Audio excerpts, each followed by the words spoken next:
नमस्कार मित्रों, आज का हमारा विषय है अनेकार्थी या अनेकार्थक शब्द किसे कहते हैं। अनेकार्थक शब्द की परिभाषा। जिन शब्दों के एक से अधिक अर्थ होते हैं उन्हें अनेकार्थक शब्द कहते हैं।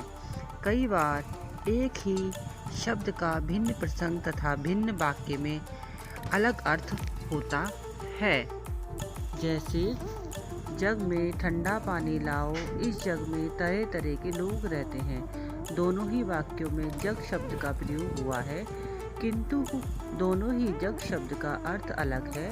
पहले वाले वाक्य में जग का अर्थ है बर्तन और दूसरे वाले वाक्य में जग का अर्थ है संसार। कुछ अनेकार्थक शब्द इस प्रकार हैं, इन्हें पढ़िए तथा समझिए। वर्ण, रंग, अक्षर, जाति। तीनों ही शब्द एक शब्द वर्ण से जुड़े हुए हैं, किंतु उनका अर्थ अलग अलग है। आम, साधारण आदमी को भी आम आदमी कहते हैं जैसे, और एक फल भी आम होता है। तीर, तीर यानी कि नदी के किनारे को भी हम तीर बोलते हैं तथा तीर को हम बाढ़ भी कहते हैं। पर, पंख तथा लेकिन दोनों ही जगह पर हम पर का प्रयोग कर सकते हैं। फल, अगर किसी परीक्षा का परिणाम आता है तो उसे हम फल कहते हैं। दूसरा, खाने वाला भी एक फल होता है। इसी प्रकार उत्तर एक दिशा का नाम है और दूसरा जब हम प्रश्न का उत्तर लिखते हैं तो उसे हम जवाब कहते हैं। पूर्व, पूर्व पहले और दिशा का नाम दोनों होता है।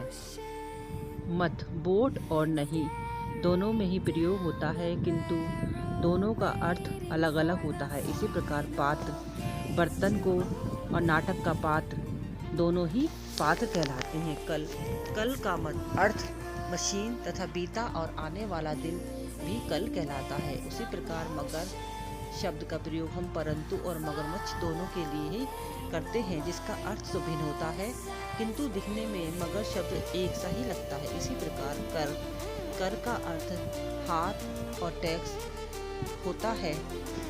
हार, माला तथा पराजय दोनों में ही प्रयोग किया जाता है, किंतु दोनों का ही अर्थ अलग होता है। इसी प्रकार चोटी, पर्वत का शिखर और बालों की गुथी लट को भी हम चोटी कहते हैं।